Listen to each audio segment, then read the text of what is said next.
memorial. The purpose of this dedication ceremony is to honor the victims of the fire that occurred in Barracks M7 on January 6, 1959. Specifically, the 7 airmen who perished and their families, as well as those who suffered physical injuries and traumatic stress from the fire. I am Larry Lane, and I will be the narrator for today. As a reminder, please, I ask that you shut off all cell phones and pagers at this time. To help recognize the importance of this ceremony, we are joined today by a number of special and distinguished guests. First, the former Air Force Chief of Chaplains and our keynote speaker for today, Major General Cecil Richardson, United States Air Force, retired. The Vice Chancellor of Syracuse University, Dr. Eric Spina. The Commander, Air Force ROTC Detachment 535, Lieutenant Colonel Jonathan Landis, Christopher Donaldson, Donald Dowling, Ronald Fandrick, and Ray Presley, all of whom were injured in the fire. Thomas Matthews, son of Thomas Murphy, who was one of the airmen who perished in the fire. Larry Tart, founder of the Prop Wash Gang and Skytop Memorial Facilitator.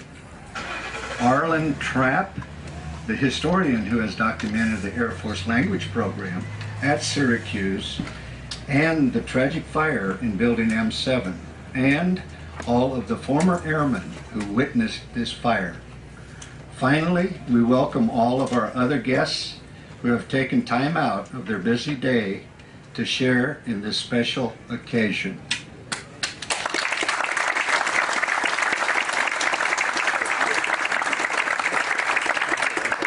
We also recognize the hard work and perseverance of the individuals who dreamt, designed, and led the creation of this memorial.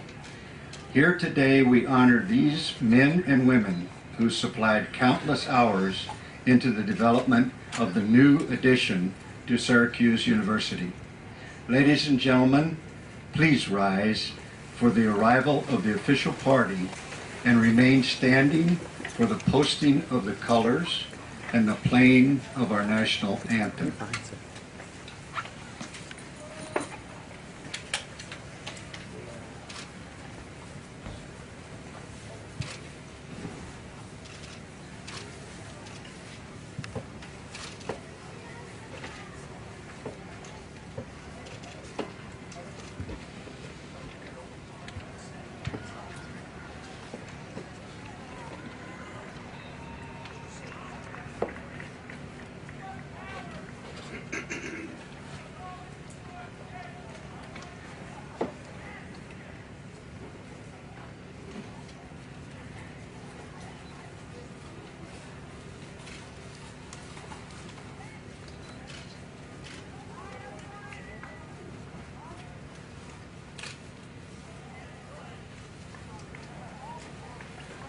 Color guard. Halt. Left. Case. Reset. Halt.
Post.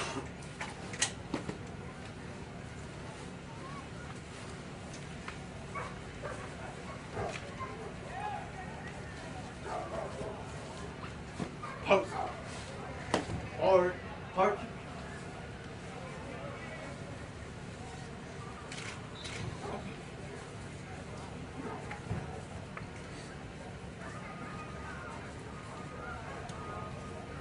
Ladies and gentlemen, please remain standing as Chaplain Lonnie Henderson delivers the invocation. Ladies and gentlemen, please join me in prayer. Our Father, we're gathered here on this day to pay our respects to the 7 fellow airmen who perished that fateful day more than half a century ago. We ask for your blessings on this memorial dedication and ask that your peace surround the surviving family members. May this memorial bring a measure of peace to them, to those who survived, to those who helped, and on that fateful day. We ask that your blessing be on all of us and keep us in your care. We ask in the name of our Lord. Amen.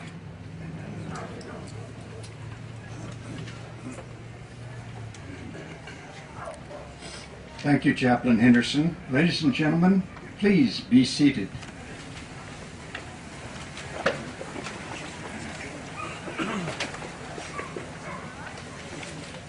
Ladies and gentlemen, the Vice Chancellor of Syracuse University, Dr. Eric Spina. Thank you, Larry, and thanks to all of you who came out this afternoon for the dedication of the Skytop Airmen's Memorial. As Vice Chancellor and Provost of Syracuse University, I'm truly honored to be a part of this dedication ceremony today. I want to start by extending, really on behalf of the entire university community, my profound thanks to those individuals whose hard work and determination made the memorial and this ceremony possible. Particularly Larry Tart, who initiated and drove efforts to establish the memorial, Arlen Trapp, who provided critical research for the project and whom you'll hear from shortly, and to the members of the Prop Wash Gang, who joined the cause to memorialize those lost or injured in the tragic fire of January 6, 1959, while stationed here as part of the U.S. Air Force Language Training Program. For those of you among us today who served and studied alongside the victims whom we memorialize, my hope is that this ceremony not only brings a measure of comfort and assurance that these men have not been, nor will they ever be, forgotten. I hope that it also serves to recognize and honor the sacrifices and contributions each and every one of you made for our country to safeguard our freedoms and advance the cause of global harmony. While it was the tragic loss of these young men that inspired this memorial, ultimately we are here today to pay tribute to the way that they lived, with deep dedication to their country and its values, a passion for education and learning, and the courage to live their lives in service to a cause larger than themselves.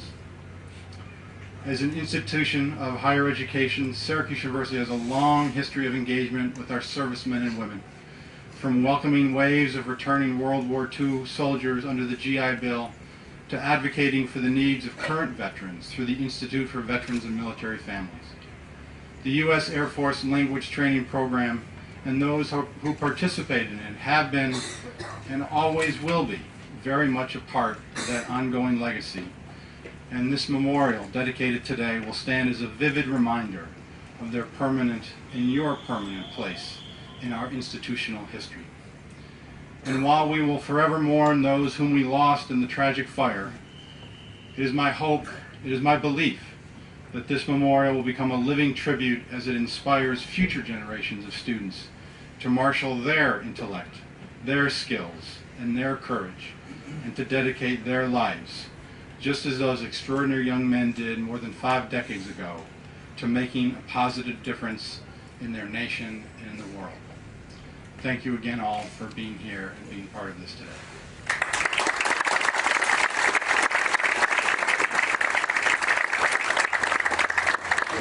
Thank you, Dr. Spina. Ladies and gentlemen, Mr. Arlen Trapp will now provide some background information about the Air Force Institute of Technology language program that brought these airmen to Syracuse University, as well as addressed the flash fire in Barracks M7.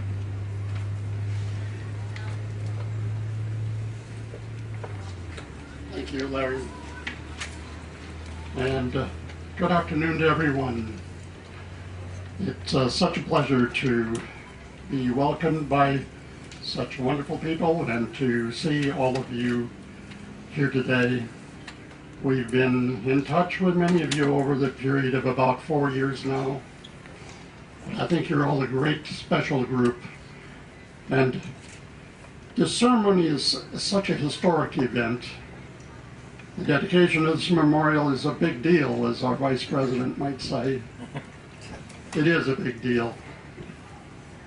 But even 44 years after the tragic fire of 1959, I realize that those of you who are survivors, and certainly those who are family members of the deceased, have mixed feelings about being here. The memory of that experience can still be very sad, even painful. We all know, though, that hundreds and hundreds of your fellow graduates have expressed support for you, either by their presence here today, or certainly in messages that have been sent over the past year or so, expressing that support. I want to thank Larry Tart and members of the Prop Wash gang especially for giving me this honor to participate in. I want to say that they've asked me to cover just the 3 topics. The 2 that were mentioned, of course, the background for the Air Force language program, which covered a period of some 20 years. And then I wanted to take you inside of that burning building for just a few minutes to share with you some aspects of the experience that those 43 airmen went through. The 3rd thing that I've been asked to do is to give voice to the names of the deceased, the men who died in the fire, and those who survived. So let's talk briefly about that Air Force language program. Just 2 years after the end of World War II, in 1947, the Army Air Corps was elevated to become an independent branch of the U.S. Armed Forces. And that new leadership of the Air Force decided that they did not have a systematic training program to satisfy those unique requirements that existed for the Air Force to fill all of their unique kinds of operations. So they took several decisions during those early years to fill that gap and many others. One decision was implemented on January 3rd, 1956. The Air Force Institute of, 1951. The Air Force Institute of Technology, lovingly known by many of us as AFIT, they had been formed at Wright-Patterson Air Force Base a few years before, and that is in Ohio. Of course, the AFIT announced the selection of Syracuse University as the institution which would train airmen and officers in the Russian language. In February of that year, the first class of about 80 airmen began an 11-month course. At that time was later changed to 12 months at the Collindale campus. I don't know if too many of you are familiar with the Collindale campus, except for Eli Marpason, who was there in 1953 and 54. That was located just on the intersection of Comstock Avenue and East Colvin Street, just north of that intersection. On that same date in February of 1951, Detachment 1 of the AFIT was formed at Collindale to provide the Air Force administration and the supervision of students assigned to the program. During the first 4 years of the program, the Russian language course was about 12 months long, except for that first one. The first class graduated in December 22nd in 1951. The students were housed in two-story dormitories at the Collindale campus and attended classes in those prefabricated World War II type structures also on campus. They received their meals in this huge building, dining hall that was called a Quonsetteria, primarily because of its shape, but it was a huge, huge building. Then early in 1955, there was a significant change made in the program. The Air Force language program introduced a few academic changes, but mostly it was just a change in location. The course duration was changed from 11 months to 6 months. But the airmen involved in the program were relocated from this Collindale campus right here to Skytop. The Skytop campus at that time consisted of 17 buildings. The Syracuse University had added a 17th building in preparation for the occupancy by the Air Force. The original composition of buildings at Skytop consisted of 16 of these World War II drafty barracks that had been prepared for the U.S. invasion of Japan back during the Second World War.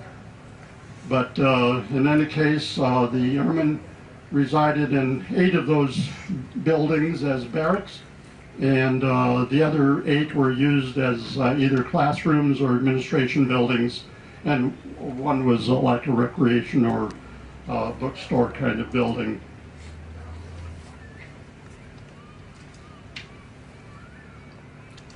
In 1957-1958 was the next big change in the program. There were 3 substantial changes made. First, 5 additional Slavic languages were added to the program. Beginning in June of 1957. It was Bulgarian, Czechoslovakian, Polish, Romanian, and Serbo-Croatian. Second big event was the duration of for all languages was increased from 6 months to 9 months. Third, an intermediate level of instruction was begun for the Russian language training course, and that was established in 1958. An advanced level was introduced 2 years later and became part of the program for many years. The objective for the Air Force was pretty obvious. They were losing all of their well-trained linguists after just a couple of years of service overseas, and then they'd have to start all over with this expensive training. Well, they established made these changes to establish a really true incentive for the airmen to re-enlist and then to make a 20-year career of the service. During the first 10 years of this program, from 1951 to 61, the total number of graduates was 265 officers and 3,214 airmen. That's an average of about 348 men per year that were trained here at Skytop for that period of time. That's a significant number in terms of burden, in terms of a scope of the activity. The detachment at Syracuse then, in 1960, in July 1st, 1960, had a significant organizational change. The direction for the program was changed, and AFIT was taken out of the chain of command, and the program was transferred to the Air Training Command. And the detachment here at Syracuse University was then it was placed under an organization called the 3345th Training School of the Air Training Command. It was located at Chanute Air Force Base in Illinois. All this talk about dates and reorganizations and who was in charge of what, all that has its place in history, certainly. But the really lasting impressions of the Air Force language program, I think, is in the memories of the graduates and the instructors. As young airmen, we quickly learned to respect and enjoy the company of all of our Russian and Slavic language instructors. And each instructor had a war story to tell, we found. The difference between their war stories, though, and ours was that theirs were very, very real. Most of them had fled the Soviet domination either as defectors or escapees, and they had just fascinating backgrounds.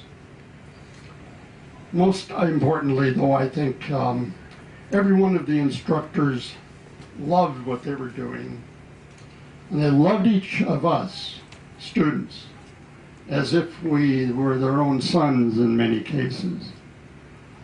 They gave us knowledge, certainly, but they expanded our worldview as well. We were young people trying to grow up, I think, through those years, and they certainly gave us a good start. Now let's turn our attention to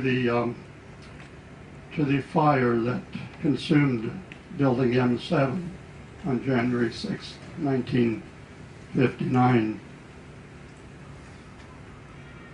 To begin with, let's consider the cause of the fire. The trigger for the fire was the weather. According to the Syracuse Fire Marshal, one of the major factors that contributed to the loss of life in this fire was weather conditions. Freezing temperatures combined with gale force winds. The frigid temperatures prompted the furnace in the barracks to produce the heat at its highest capacity, causing the 8-inch vent of the furnace to become red hot along its entire length, from the furnace through the ceiling and above the roof line. Strong wind gusts caused a guy wire supporting the furnace vent above the roof to loosen and probably to break, but it allowed the red hot vent to come into direct contact with that extremely flammable insulation material on the underside of this roof. That strong wind not only fanned the flames, it propelled them through the entire length and through the space between that ceiling and the roof of that building, along that entire length of the 150-foot structure. It blew unimpeded through that hallway as well. The fire doors had been secured in the open position. There was nothing to stop it. Porous walls and openings around window frames allowed that wind and snow to come in, and the wind fueled the fire and spread it from room to room. The metal exterior concentrated the heat in flames to produce intensity greater than any oven can produce, and probably greater than any one of us can imagine. What was the result of the deadly wake-up call? And indeed it was a wake-up call at 5:30 in the morning, before dawn. The flash fire erupted just before dawn, and of course most of the residents, I found that not all of them, were sound asleep. Most, all but 11, of the residents had moved into the building just a few days earlier. They were uninformed about fire procedures and emergency routines. They also were totally unfamiliar with their surroundings, including the options that might be available for escape in the event of an emergency. They did not know that the heavy mesh screen outside the window of their room was so strong that it would require superhuman effort to penetrate or remove it from the frame. They did not know that the rear exit might be blocked by a large frozen snowdrift. A fire alarm system had been installed at some time after the buildings were constructed in 1947, but the system was deactivated in the early 1950s because of recurring nuisance alarms. And official reports states, quote, it had fallen into disuse when the buildings were closed in 1953 and was not reactivated for the Air Force in 1955. Thankfully, two airmen, Larry Murdoch and Lee Toner, who were residents in the adjacent building, Building M6, awakened and ran the length of this building that was burning. They ran the length of it, banging on the walls and crying, "Fire, fire!" And you're trying to warn the people inside and make sure they were awake. So one is on the north side, the other on the south side, and they made sure that enough noise was made at least to give everyone that chance to hear it. Another resident in that barracks tried to enter the front door, but the doorknob was so hot it burned his hand immediately, and he could not open it. Perhaps thankfully in terms of letting oxygen come into the building. Others raced to the orderly room right behind me to tell the CQ to report the fire by phone. Now the trauma, what was it like inside? Inside the burning building, the men, many of them just teenagers, awoke to face a dire situation. It was total terror. Just imagine their dilemma. Fires are lapping at the door. It is the only exit to the hallway and the way to survival. But the hallway is a river of fire. How do we escape? Totally independent of any outside help, the two roommates in each of the rooms had to make a life or death decision within a few seconds, without benefit of any standard instruction that they might have heard, or prior training, or interaction with other residents of the Skytop. Even worse, 3 of the residents did not have roommates. They were totally on their own. They awoke by themselves and made their life or death decision without outside help of any kind. The tragedy. 4 men, the roommates from 2 of the rooms near the rear exit, decided to attempt their escape through the hallway and out the rear exit. The door was blocked by an icy snowdrift. By repeatedly thrusting their weight against the door, they managed to force it open bit by bit. One of the airmen did squeeze through the narrow opening, injured but alive. Another also managed to squeeze through it, but died on the platform just outside the doorway. The third died just inside the doorway. The fourth had dashed back to his room for a coat. He was overcome there and died. 2 other roommates, 2 other men, also roommates, apparently did not awake and died in their beds. The remaining residents, 37 men, decided to attempt to escape through the window of their room and make their way through the shards of glass and this heavy mesh screen to safety, landing on the glass and ice below. 2 of these men died inside, those who were trying to go through the window, while helping their respective roommates get through that window. At least 18 of the airmen who jumped through the window were injured. 1 was critical, 1 was in serious condition, and 2 were in fair condition. 17 escaped without serious injury, although a lot of the injuries don't show. But they live every day of their lives and have since then with that terrible memory. Now it's time, ladies and gentlemen, to announce the names of the men we honor today. On the plaque we read the following tribute. In memoriam, honoring the airmen trapped in a flash fire at Skytop in 1959. On 6 January 1959, a fire swept through Building M7, a World War II barracks that housed 43 young airmen. It took the lives of the following men. Airman 3rd Class Frederick M. Browning, from Enfield, North Carolina. Airman Third Class Edward E. Duggan from Manning, South Carolina. Airman Third Class Michael E. Gaspari from Yonkers, New York. Airman First Class Billy D. Marlowe from Converse, Texas. Staff Sergeant Thomas P. Murfeld Sr. from La Crosse, Wisconsin. Airman Third Class Joseph E. Stoll Jr. from Norwalk, Ohio. Airman Third Class Remus Alfred Tidwell from Oneonta, Alabama. 19 others suffered serious injuries as follows. Airman Third Class Edward F. Balliet from Jim Thorpe, Pennsylvania. Staff Sergeant Hubert W. Carignan, now deceased, from Turners Falls, Massachusetts.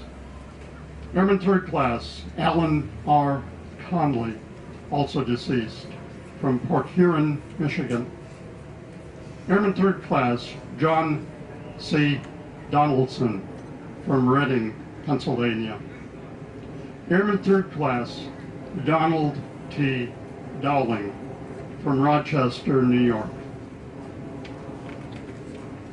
Staff Sergeant Peter G. Dowling, deceased, from Kalamazoo, Michigan. Airman Third Class Ronald W. Fendrick from Underwood, North Dakota. Airman Third Class Ralph K. Franklin, Jr. from Claremont, New Hampshire. Staff Sergeant Joseph D. Hacker, deceased, from Hamilton, Ohio. Airman Second Class Charles M. Helms, deceased, from Grenada, Mississippi. Airman First Class Victor B. Ingalls, deceased, from Alma, New York. Airman First Class John H. Keller, deceased, from Mount Dora, Florida. Airman Third Class James Kowalczyk from Palmer, Massachusetts. Airman Third Class Ronald J. Kyritz from Chicago, Illinois. Airman Third Class Martin E. Maloney, Jr., deceased, from Flushing, New York. Airman Third Class Donald G. McKinney from Lion Mountain, New York. Airman Third Class Robert F. Muehlbauer from Niagara Falls, New York. Airman Third Class Ray C. Presley from Knoxville, Tennessee. And finally, Staff Sergeant William C. Woodward from Leatherwood, Kentucky. These are the names of the airmen we honor on this memorial. They and their sacrifice will be known to all who pause to view the plaque today, and tomorrow, and forever. God bless you all.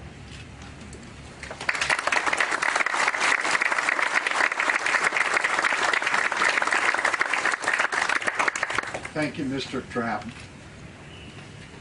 Ladies and gentlemen, Mr. Thomas Matthews will speak on behalf of the families who lost a loved one in the fire. Staff Sergeant Thomas Peter Murfeld joined the Air Force in 1950. He was looking forward to a very long career. He, along with 6 other airmen, had no idea that going to a language class here at Syracuse University in 1959 would turn them into national heroes. I'm his son, Thomas Peter Murfeld Jr. Matthews, and I was only 3 years old at the time of my dad's death. Since I was so young, my memories of my father are limited to the pictures he had taken of our family over the years. This is partly because of this tragedy having such a great effect on my mom, as it did on the other families, that she rarely spoke of my father. I guess it was just too difficult for her to bring back those wonderful memories she had of her husband, and knowing that she will not be seeing all of the Air Force friends that she had made. I actually learned a lot about my father by reading through his personnel folder kept by the Air Force. I am grateful that the military keeps such meticulous records, because I finally found out all the places where we lived and when, things that my mom never told us children. My father's first assignment was at Ramey Air Force Base in Puerto Rico, and he was in the military police. I've always wondered what my life would have been like growing up with him. I suspect it would have been filled with marching around the yard, doing many, many push-ups, and never getting into any trouble. I'm sure my mom always wondered, too, about the same things. Every once in a while, she would be watching me walk or moving in a certain way. She would whisper, "That's exactly how Tom would move." Then you could see the tears start to come. After my dad's death, my mom moved us back to La Crosse, Wisconsin, and started the difficult life of a single parent with 3 very young children and not very much money. Her mother had to move in, take care of us children, while Mom went back to work for the University of Wisconsin at La Crosse as the dean's secretary. This went on for 3 years before my mom married a man, Al Matthews, who was willing to take on an instant family and adopt the 3 of us children. Life finally got well again for our family. But the Air Force life was something my mom absolutely loved. It got her out of La Crosse and out to see the world. She didn't mind living in the Quonset huts in Guam, the heat and humidity of Puerto Rico, at Ramey Air Force Base, and the flat land of Hutchinson, Kansas. She just loved seeing new things, exploring, and making friends. See, my mom was very social, and there were many pictures taken of her and Dad and their military friends. I really think that she missed those friends as much as she missed her husband. Many families, for many reasons, were greatly affected by the tragedy that occurred here at Syracuse University. However, for our family, the tragedies didn't end here at Syracuse. My dad died here at the age of 29. My brother died at age 17. My sister died at age 55. And my mom died at age 56. I'm praying that the tragedies in this family have come to an end, but I cannot be sure. My wife and our children will never really know their grandmother, grandfather, aunt, or uncle. But what they will have is a memorial engraved with the names of heroes, including their grandfather, Thomas Murphy. A name they can be proud of, tell their friends about, and more important, tell their spouses and their children. A memorial that now will be put on the World Wide Web for all to read about and learn. A memorial that will make the Murfeld families proud. A memorial that all Syracuse University students will walk by, stop, read, and reflect. A memorial that will end the journey of the men that fought hard to get these airmen recognized and honored. I know my dad is up in heaven, holding hands with my mom, my sister, and my brother, and they're all looking down at me. And I can hear my dad whispering to me, "Please, please, please, don't forget us."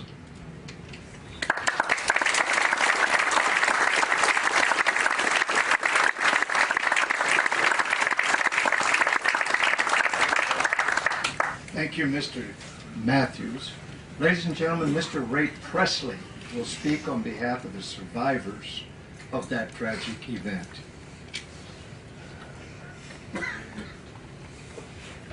Thank you, Larry. I wish I could tell you it's pleasant to be here. It's not. It's very pleasant to meet old friends, many old friends, but it's painful. I'm sure it's painful for you, the families as well. We're here today to honor those men who died here and to represent those airmen and non-commissioned officers who were left in the barracks after it became a mass of twisted steel and smoldering embers. Probably the most important message that I could give you today, if I had one word, is thanks. It's not simple because we have a lot of thanks. We have a lot of people to thank you. Thanks. Thank you to Mr. Larry Tart, He's been thanked before, I'll thank him again. Other members of the prop wash gang who put all this together, who helped put it together. These people graduated from various language programs, went on to fly risky airborne reconnaissance missions for the United States Air Force Security Service, and then later they spearheaded this drive to establish the memorial. Mr. Arlen Trout, you've heard, has conducted very exhaustive research. Without Arlen and his work, I would not have information for the notes I made here today. We're very thankful to Dr. Spina and other senior cadre here at Syracuse for providing this site, completing this construction, and participating in these ceremonies. It is an excellent example of military-civilian cooperation. That's no easy thing to do. Colonel Landis, Captain Newman, members of the Syracuse University Reserve Officers Training Program, we thank you. We thank you for the dignity, the honor, and the service you bring to this solemn occasion. And there's simply not enough words to thank some people. That includes those emergency responders, the firefighters, EMTs, doctors, nurses, and all the surrounding medical facilities who helped us. One nurse in particular, Carolyn Rydell, cared for burn victims. She remembers no names, but she certainly remembers a lot of faces. Without these dedicated and professional service members, there would no doubt be more than 7 markers out there below the memorial. And accepting the invitation to speak today on behalf of the survivors, my first thoughts were of those people who helped me in particular. The airmen in their barracks and surrounding barracks, some of whom saved lives by shouting alerts to the fire. Larry's been mentioned, he was one of them, thank you Larry. And all those airmen who closed ranks and helped us to get on with life and to graduate with their respective classes. One in particular is Daryl Hausman. He's also here today. Thank you, Daryl. He helped me get back to life, to normal life. And finally, I thought of all those loved ones back home who were getting bits and pieces of information, some accurate, much not accurate. It's no wonder, because at that time mass media were not nearly as sophisticated as it is now. There were few telephones and television sets, no CNN. Can you imagine a few other things we didn't have? No computers, no cell phones, none of that. Exactly. And a young girl then, now my wife, remembers the initial report by the Red Cross to my family that I had died, the trauma that they suffered. An additional factor is that many family members could not be here with their loved ones to make sure they were okay, to see for themselves, provide comfort and support. As one who survived this tragedy, I offer belated thanks to all family members for their love, their caring, then and throughout our careers. Our families are so very special. They think of us who serve in the military as heroes, and that's generally not the case, certainly not for me. But I'd like to tell you a story of 2 very special airmen who were special, who were heroes to me, and who were responsible for my being here today. You heard the story before about the fire. It broke out about 5:30. My roommate Al Tibble and I were up early studying. He was studying for Bulgarian, I for Russian. We'd been in class one day before that. Our only alert to the fire was shouts by people like Larry and others who ran around the barracks in deep snow to alert us. We got the message loud and clear. We headed for the back door. I was right at the end of the back door, so was my roommate, obviously. Went to the door. It was blocked. Couldn't get out. I was trapped. No other way to go. It was too late to turn back and go out a window. 2 other airmen came running down the hallway. I learned later that they were Mike Gaspari and Joseph Stoll. We worked on the door. It seemed like hours, probably 5 seconds. It's about how much time we had. Together we worked on the door, forced it open enough to get through. I guess I got through them here. I don't remember it. I didn't remember anything else until I got in the hospital. Asked about those airmen, only to learn that my roommate, who had gone back for his coat, had perished. The 2 roommates from 3 doors up the hallway who came down to help me also perished. Mine was a very narrow escape and a very lucky one. And I carry a deep debt of gratitude to those airmen who helped open that door They weren't even thinking about being heroes. They were just trying to survive like the rest of us. And I still don't understand or accept the fact that bad things happen to good people.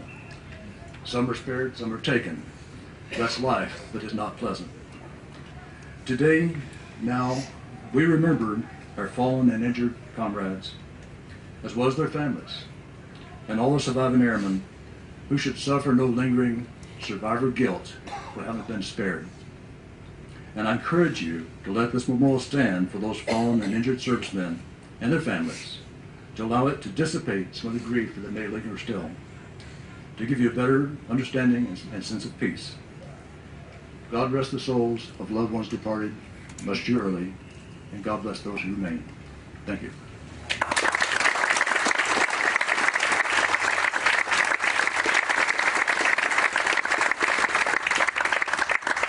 Thank you, Mr. Presley. Ladies and gentlemen, I would like now to present today's keynote speaker, retired Air Force Chief of Chaplains, Chaplain Cecil Richardson.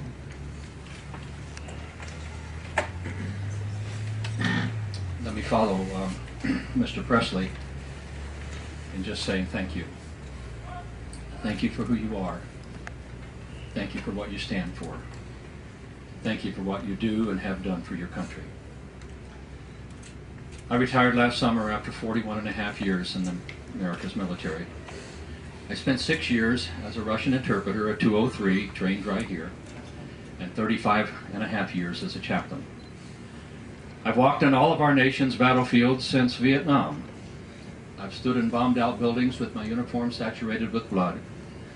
I've carried human remains in my hat, and I've held the hands of brave Americans who were breathing their last and going to be with God.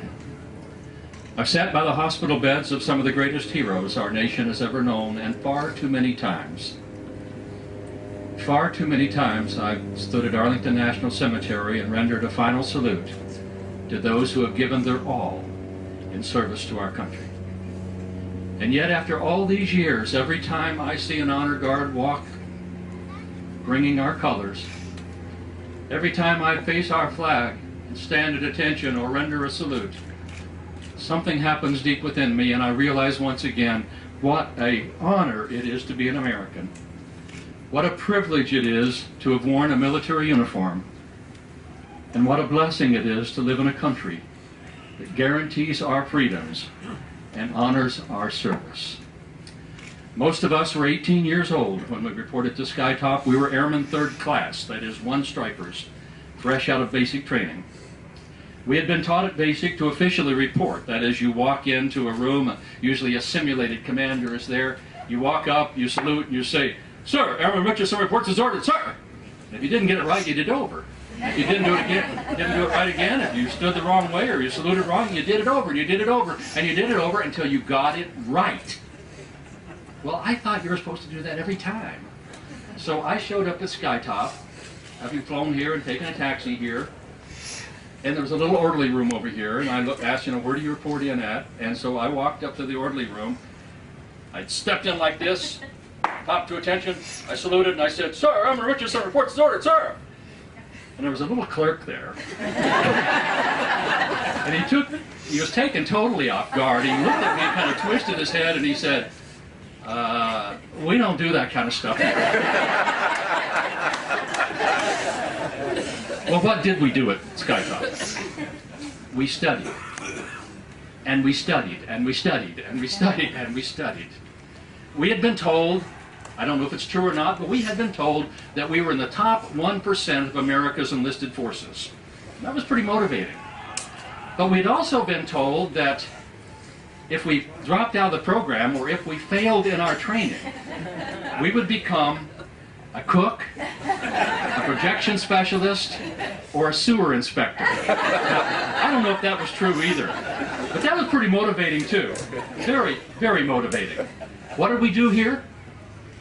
We conjugated verbs, we declined nouns, we memorized vocabulary cards, we listened to Radio Free Moscow, we drilled each other on pronunciation and proper syntax, we worked and we worked and we worked, and sometimes we even cleaned our rooms. We memorized and memorized and memorized.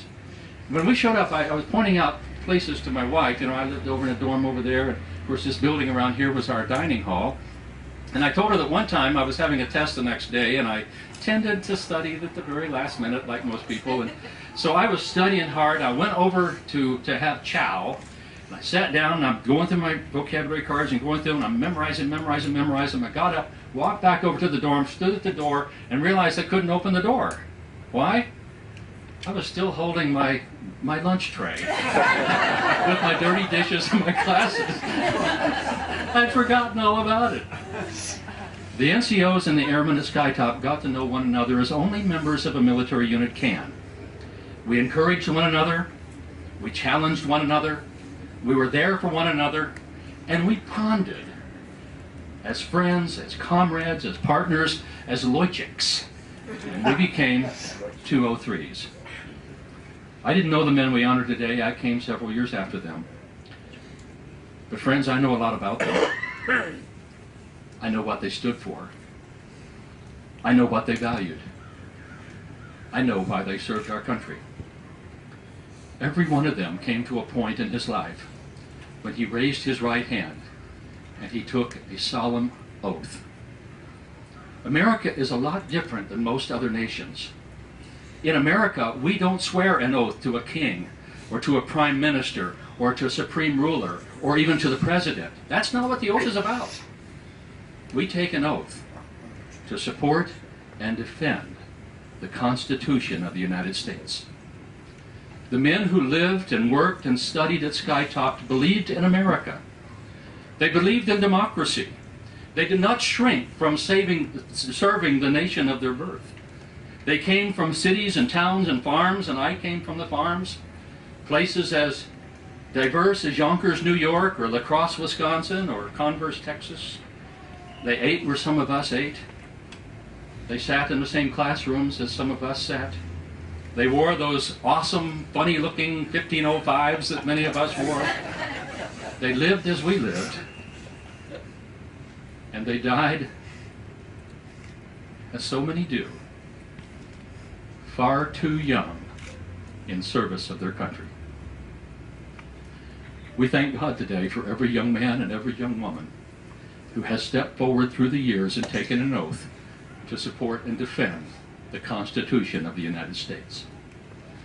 We thank God today for every mom and every dad who has waved goodbye with tears.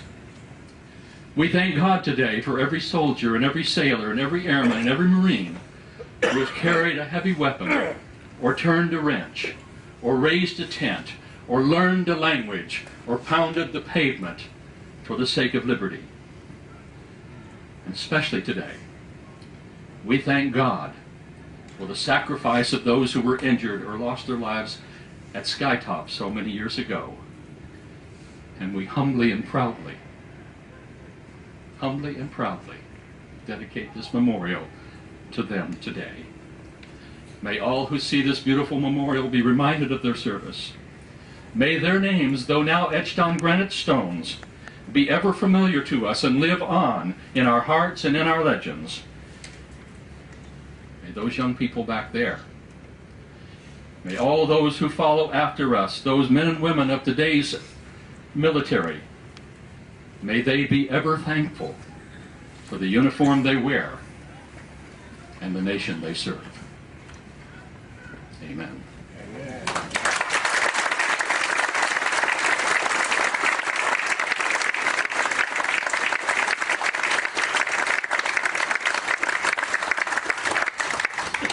Thank you, Chaplain Richardson. We will now formally dedicate this memorial to those lost in the fire as cadets from Syracuse University's Air Force ROTC program lay a wreath by the memorial.